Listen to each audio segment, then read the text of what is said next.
예, 우리 함께 찬양하겠습니다. 찬송가 445장 태산을 넘어 험곡에 가도. 찬송가 445장입니다. 함께 찬양하겠습니다. 태산을 넘어 험곡에 가도 빛 가운데로 걸어가면 주께서 항상 지키시기로 약속한 말씀 변치 않네. 하늘의 영광 하늘의 영광 나의 맘속에 차고도 넘쳐 할렐루야를 힘차게 불러 영원히 주를 찬양하리. 캄캄한 밤에 다닐지라도 주께서 나의 길 되시고 나에게 밝은 빛이 되시니 길 잃어버릴 염려 없네. 하늘의 영광 하늘의 영광 나의 맘속에 차고도 넘쳐 할렐루야를 힘차게 불러 영원히 주를 찬양하리. 광명한 그 빛 마음에 받아 찬란한 천국 바라보고 할렐루야를 힘차게 불러 날마다 빛에 걸어가리.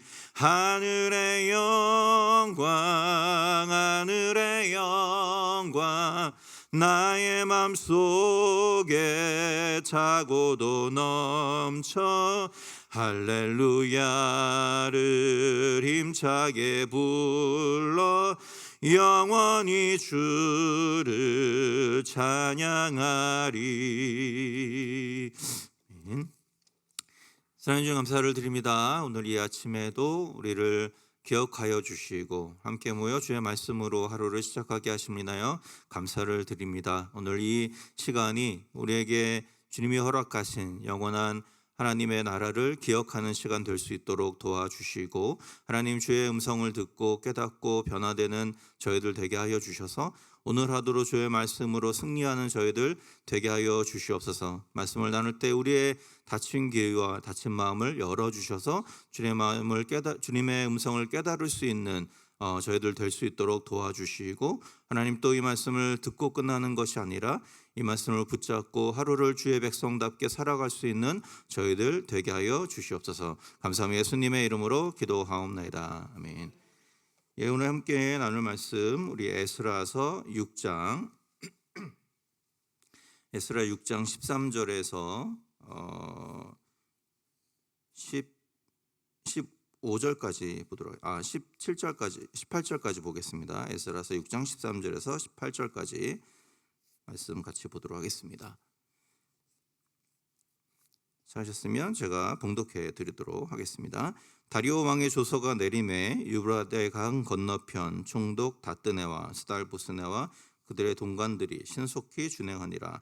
유다 사람의 장로들이 선지자 학개와 id도의 손자 스가랴의 권면을 따랐으므로 성전 건축하는 일이 형통한지라. 이스라엘 하나님의 명령과 바사왕 고레스와 다리오와 아닥사스다의 조서를 따라 성전을 건축하며 일을 끝내되 다리오 왕 제6년 아달월 3일에 성전 일을 끝내니라. 이스라엘 자손과 제사장들과 레위 사람들과 기타 사로잡혔던 자의 자손이 즐거이 하나님의 성전 봉헌식을 행하니 하나님의 성전 봉헌식을 행할 때에 수소 100마리와 숫양 200마리와 어린 양 400마리를 드리고 또 이스라엘 지파의 수를 따라 숫염소 12마리로 이스라엘 전체를 위하여 속죄제를 드리고 제사장을 그 분반대로 레위 사람을 그 순차대로 세워 예루살렘에서 하나님을 섬기게 하되 모세의 책에 기록된 대로 하게 하니라. 아멘. 요새 한국에서 유행하는 뭐 여러 가지 말들이 있는데 그중에 이런 말이 있습니다. 희망 고문이라는 말 혹시 들어보셨는지 모르겠는데 되지도 않을 일을 될 것처럼 말해서 계속 희망을 품게 하지만 결국은 좌절하게 만드는 것을 희망 고문이라고 하죠. 그래서 예를 들어서 계약직 직원한테 내가 정직원으로 시켜줄게 이렇게 얘기를 하면서 계속 있게 만들지만 결국에는 시켜주지 않는 거죠. 그래서 계속 이 사람은 희망을 품지만 계속 그 희망이 좌절하게 만드는 이것을 이제 희망 고문이라고 이야기를 합니다. 또 정신 승리라는 말도 많이 쓰더라고요. 그러니까 불가능한 일을 하면서 이 일은 가능한 일이야. 나는 할 수 있어. 이렇게 스스로 세뇌시키는 거. 또는 자기는 잘못하고 있는데 스스로 나는 잘하고 있어. 생각하면서 계속해서 우겨대는 그런 모습들을 보고 정신 승리라고 보통은 이야기를 합니다. 그런데 요즘 많은 사람들이 이 기독교의 진리를 희망 고문 또는 정신 승리쯤으로 이렇게 폄하하는 것들을 많이 보게 됩니다. 이런 식의 생각인 거죠. 그러니까 예를 들면 생각하건대 현재의 고난은 장차 우리에게 나타날 영광과 좋게 비교할 수 없다. 뭐 이런 말씀을 보면 현재가 아무리 힘들어도 앞으로 좋은 날이 올 거야. 좋은 날은 오지 않을 건데 계속해서 희망 고문을 한다고 이렇게 생각을 하는 거죠. 또 우리가 알거니와 하나님을 사랑하는 자 곧 그 뜻대로 부르심을 입은 자들에게는 모든 것이 합력하여 선을 이룬다. 이런 말씀을 보면서 그래 하나님은 네가 겪는 모든 어려움까지도 사용해서 하나님의 뜻을 이루실 거야. 그러니 포기하지 말고 할 수 있다 믿어. 정신승리라고 생각을 하는 겁니다. 이 기독교 신앙에 대한 이런 비판이 아주 터무니없어 보이지는 않기는 합니다. 그러니까 믿지 않는 사람들 입장에서 보면 기독교는 너무 나이브하고 너무 긍정적이고, 그렇죠? 뭐 너무 모든 것이 잘 될 거야. 마치 긍정의 힘을 이야기하는 것처럼 느껴질 수 있는 거죠. 어쩌면 현실의 어려움을 잊기 위해서 초월적인 존재에 의탁하고 그래서 현실을 도피하는 현실 도피주의적인 것으로 생각될 수도 있을 것 같습니다. 그러나 성경이 말하는 소망이라든지 하나님의 계획이라든지 이런 것들이 정말 그들이 비판하듯이 희망 고문이나 정신 승리가 되려면 한 가지 전제가 맞아야 됩니다. 그 전제는 뭐냐면 성경이 말하는 모든 약속은 사실은 거짓말이다 라는 전제가 돼야 희망 고문이 되는 거죠. 그러니까 성경이 주시는 모든 말씀, 하나님이 주신 모든 예언의 말씀이 사실은 거짓말이라고 한다면 성경을 믿는 모든 사람들은 희망 고문을 당하고 있는 것이 맞습니다. 그렇죠?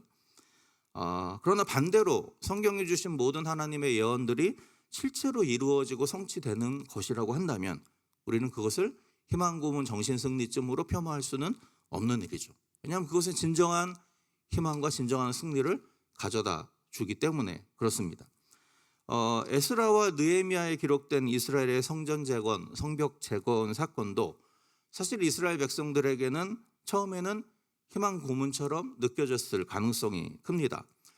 우리가 잘 아는 것처럼 70년의 포로 생활을 마치고 고레스라는 이 페르시아의 왕이 예상을 깬 칙령을 발표를 하죠. 그래서 이제 유다 사람들은 자기 고향에 돌아가서 성전을 지어도 좋다. 그 모든 필요는 내가 채우겠다. 이런 식으로 칙령을 발표합니다. 그래서 사람들이 부푼 꿈을 안고 자기의 70년 동안 살았던 터전을 떠나서 예루살렘으로 돌아오죠. 우리가 언뜻 생각하면 70년 동안 포로 생활을 했기 때문에 그 사람들의 삶이 너무 피폐해서 예루살렘으로 돌아왔다고 생각하기 쉽지만 사실은 그렇지 않아 보이는 증거들이 성경에 많이 있습니다. 에스더서를 보더라도 에스더나 뭐 그의 삼촌 같은 경우를 보면 그 사람들이 그곳에서 종처럼 이렇게 살았던 것 같지는 않아요. 잘 정착해서 뭐 다는 아니겠지만 많은 사람들은 잘 정착해서 거기서 나름대로 집도 있고 자기의 직업도 있고 어느 정도의 사회적인 지위를 누리던 사람들도 많이 있었습니다. 그러나 하나님의 주신 약속과 명령을 따라서 예루살렘으로 올 때는 그 모든 것들을 포기하고 다시 아무것도 없는 예루살렘으로 돌아왔던 것이죠. 한 가지 일념은 그들이 가졌던 한 가지 소망은 이제 성전을 재건해서 여기서 이전에 우리가 꿈꿔왔던 거룩한 공동체를 이곳에서 만들 수 있겠구나.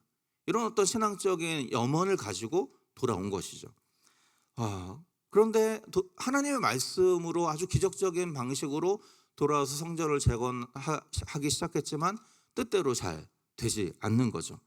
오늘 에스라 우리가 읽진 않았지만 4장에 보면은 이제 성전을 재건하려고 하니까 이전에 기존에 그 주위에 살던 사람들이 있지 않겠습니까?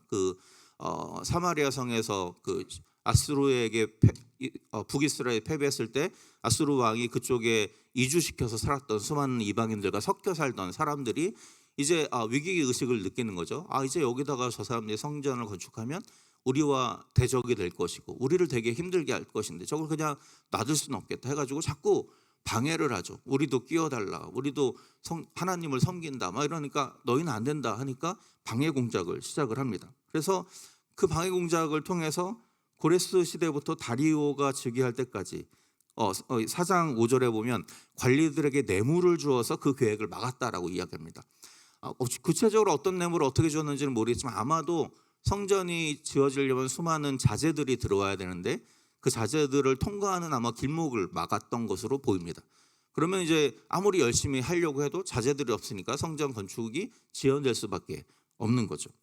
그러니까 거의 한 16년의 시간 동안 성전 건축이 진행되지 못하고 완전히 포기된 상태로 있었던 것이죠. 하나님의 약속에 의해서 부푼 꿈을 안고 돌아왔던 이스라엘 백성들이 16년 동안이나 성전 재건이 중단되었을 때 어떤 마음이었을까요? 아마도 이 성전 재건이라는 것이 희망 고문처럼 느껴졌을 수도 있을 것 같습니다. 큰 실망과 좌절감, 정말 이것이 될 것인가? 하나님이 약속은 하셨는데 하나님의 약속을 지킬 것인가라는 그런 어떤 고민들이 있었겠죠. 이상하게도 하나님이 이끄시는 길은 성경을 읽어보면 지름길이 아니라 한참 돌아가게 하시는 길인 것처럼 느껴질 때가 많이 있습니다. 대부분의 성경의 인물들의 삶을 보면 그래요. 왜 그럴까요? 왜? 하나님 일부러 골탕을 먹이기 위하여서 아니면 나중에 더 큰 기쁨과 성취를 만끽하게 하기 위해서 계속해서 그렇게 우리를 골탕 먹이시는 걸까요?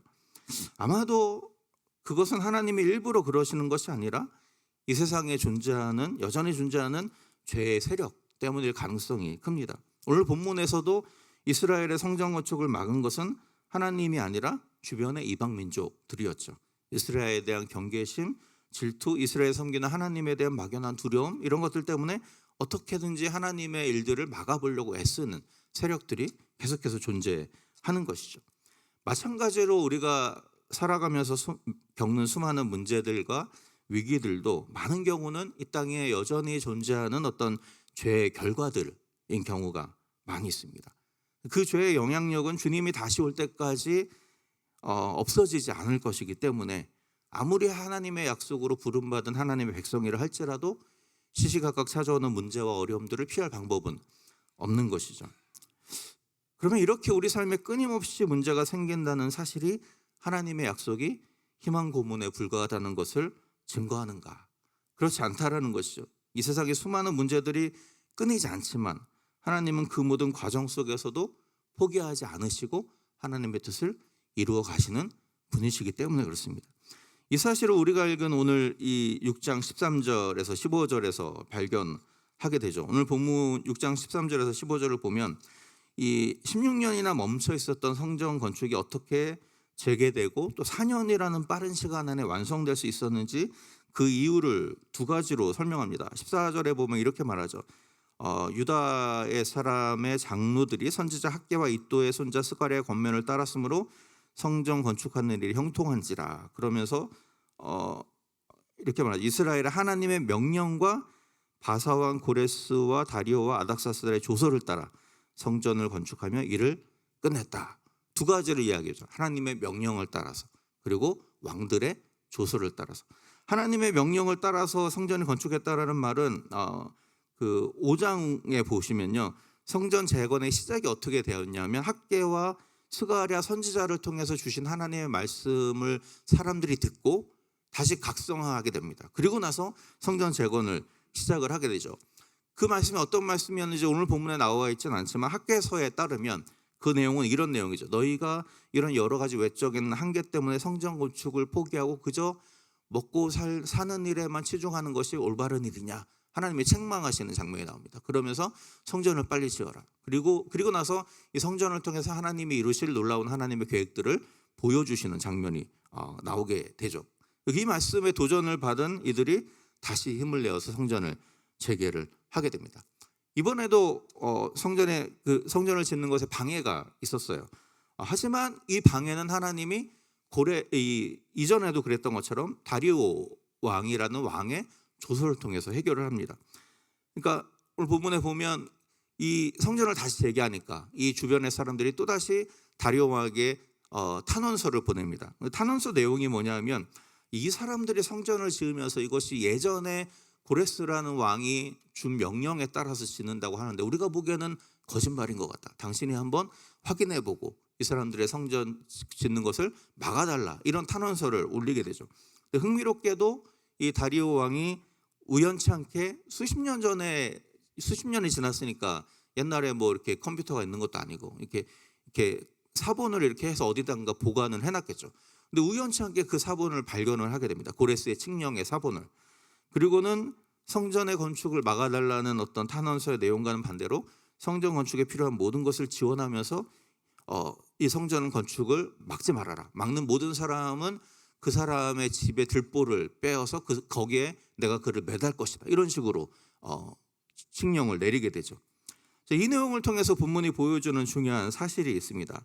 하나님은 자기 백성들에게만 말씀하실 뿐만이 아니라 때로는 이방 왕의 마음을 움직이기까지 하시면서 자신의 계획을 이루시는 분이시라는 것이죠. 그분이 고레스의 마음을 움직여서 이스라엘의 포로 귀환을 가능케 했던 것처럼 이제는 다리오 왕이라는 사람의 마음을 움직여서 수년간 멈춰 있었던 성전 재건을 마무리하게 되죠. 그리고 오늘 본문에 보면 이 성전을 마무리하고 이 사람들이 기쁨과 감사함으로 하나님께 수많은 제사를 드리고 그 이어서는 유월절 절기를 지키면서 자신들이 거룩한 하나님의 백성이라는 사실을 깨닫는 그런 어떤 것으로 이어지죠. 그리고 이러한 어떤 성전 건축이 이후에 이어지는 에스라와 느헤미야를 통해 주도된 개혁과 부흥 운동의 기초가 되는 것들을 우리가 보게 됩니다. 서두에 말씀드렸던 것처럼 우리 성경이 증거하는 수많은 약속들이 희망 고문이나 정신슬링이처럼 들릴 수 있습니다. 하나님의 약속이 이루어질 가능성이 없거나 실체가 없는 것들이라면 그런 비판이 맞을 수 있죠. 그러나 오늘 본문은 이스라엘의 오랜 역사 속에서 하나님께서 어떻게 자신의 약속과 계획을 이루기 위해 일하셨고 또 마침내 그것을 성취하셨는지를 잘 보여줍니다. 물론 하나님의 약속이 단시간에 이루어지지 않을 때도 있습니다. 때로는 이 땅에 존재하는 악의 세력의 방해 때문에 그 약속이 좌절되는 것처럼 보일 수도 있는 것이죠. 또 때로는 내 안의 죄와 탐욕 때문에 내가 스스로 하나님의 뜻을 막아서는 경우들도 있을 수 있습니다. 그런 다양한 이유들로 하나님이 우리를 지름길로 쫙 데리고 가는 것이 아니고 돌아가는 것처럼 느껴질 때가 있을 수 있는 거죠. 그러나 오늘 본문을 통해 우리가 분명히 알 수 있는 사실은 그런 지리한 기다림 속에서도 하나님의 계획은 여전히 이루어져 가고 있다라는 사실입니다. 400년의 애굽의 종살이 기간 동안 이스라엘 백성들에게 있어서 아마도 아브라함에게 주셨던 약속이라는 것은 허황된 것처럼 느껴질 수 있습니다. 그렇게 영원히 애굽의 종으로 우리는 살지도 모르겠다라는 생각을 했을지도 모르겠습니다.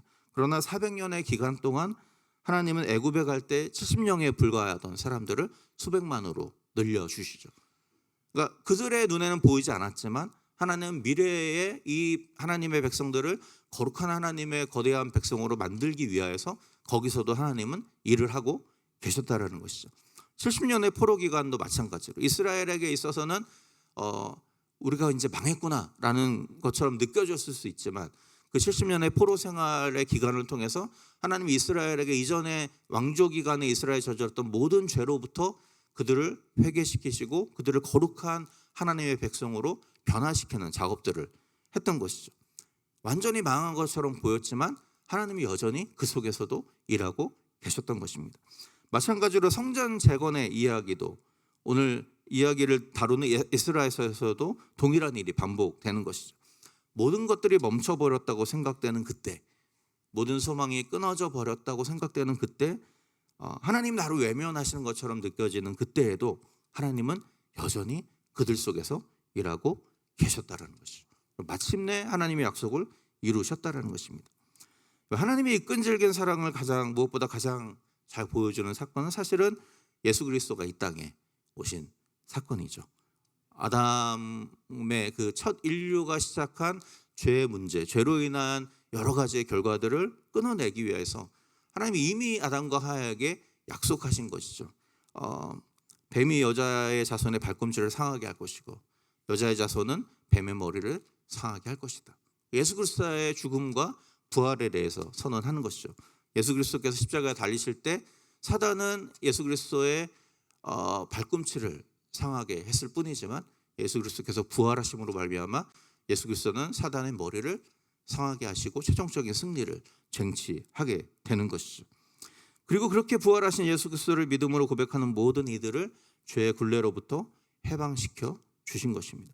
첫 인류에게 주신 하나님의 약속이 이처럼 수천 년 그보다 훨씬 더 긴 시간이 지나기까지 없어지거나 잊혀지지 않고 마침내 성취된 것이죠. 이렇게 볼 때 아까 제가 초대에 말씀드린 성경 구절들, 현재의 고난은 장차 우리에게 나타날 영광과 비교할 수 없다라는 사도 바울의 말은 결코 희망 고문이 아닌 것이죠. 왜냐하면 2000년 전 예수 그리스도를 이 땅에 보내주셔서 우리를 죄로부터 속박해 주신 하나님께서 부활하신 예수님을 이 땅에 다시 보내주셔서 마침내 모든 것을 회복시켜 주실 것이라고 약속했기 때문에 그렇습니다. 첫 인류에게 주신 약속을 지키신 하나님께서 그리스도를 통해 하나님의 자녀가 된 우리 모두에게 주신 약속도 반드시 지켜주실 것이라는 것을 우리를 믿음으로 고백할 수 있는 것이죠. 마찬가지로 이렇게 볼 때 하나님을 사랑하는 자 곧 그 뜻대로 부르심을 받은 모든 자들에게는 모든 것이 합력하여 선을 이룬다라는 말씀도 그저 세상 사람들이 말하는 정신승리에 불과한 말이 아니라는 것이죠. 우리가 살펴본 것처럼 하나님이 이스라엘의 역사 속에서 끊임없이 신실하게 비록 모든 것이 포기된 것처럼 보일 때라도 끊임없이 신실하게 자신의 일을 해오셨던 하나님이시라는 것을 우리가 알기 때문에 그런 하나님의 약속을 받은 자들이라면 하나님이 그 어떤 상황 속에서도 그들을 외면하거나 버리지 않으시고 그 모든 상황을 사용하셔서 자신의 뜻을 이루실 것이라는 것을 우리가 믿음으로 고백할 수 있는 것이죠. 십자가의 죽음을 통해서 도리어 부활의 승리를 가져오신 그리스도의 생애에서 우리가 발견하는 것처럼 우리의 현재 당하는 어려움과 고난과 모든 상황 속에서도 하나님은 우리의 길을 선하게 이끄실 것이라는 것을 우리가 믿음으로 고백할 수 있게 된다라는 것입니다. 그렇기 때문에 혹시 우리 안에 지연되고 있는 어떤 상황 때문에 고민하고 계신 분들이 있는지 모르겠습니다. 또는 해결될 것처럼 보이지만 여전히 해결되지 않는 어떤 문제들 때문에 힘들어하는 분들이 계실지도 모르겠습니다. 우리가 이 땅에 사는 동안 그런 문제들을 피할 수는 없죠. 그럼에도 불구하고 우리가 소망이 있는 이유는 무엇입니까? 어떤 상황에서든지 우리가 하나님을 붙잡고 있기만 한다면 하나님은 우리를 향한 자신의 뜻을 반드시 이루어 주실 것이기 때문입니다. 여러분, 당장 나의 문제가 해결되는가 그렇지 않은 것은 사실은 중요하지 않을 수 있는 것이죠. 당장 내가 도달하고 싶은 목적지에 내가 도착할 수 있는가도 사실은 그렇게 중요하지 않을 수 있습니다. 정말 중요한 것은 내가 주님의 손을 붙잡는 것이고 그분의 음성에 귀를 기울이는 것이죠. 16년이나 지체되던 성전 건축 사역이 다시 재개될 수 있었던 이유가 무엇이라고 제가 말씀드렸습니까? 학개와 스가랴 선지자로 통해 주신 하나님의 말씀에 이스라엘 백성들이 귀를 기울이고 그 말씀을 받아들였기 때문인 것이죠.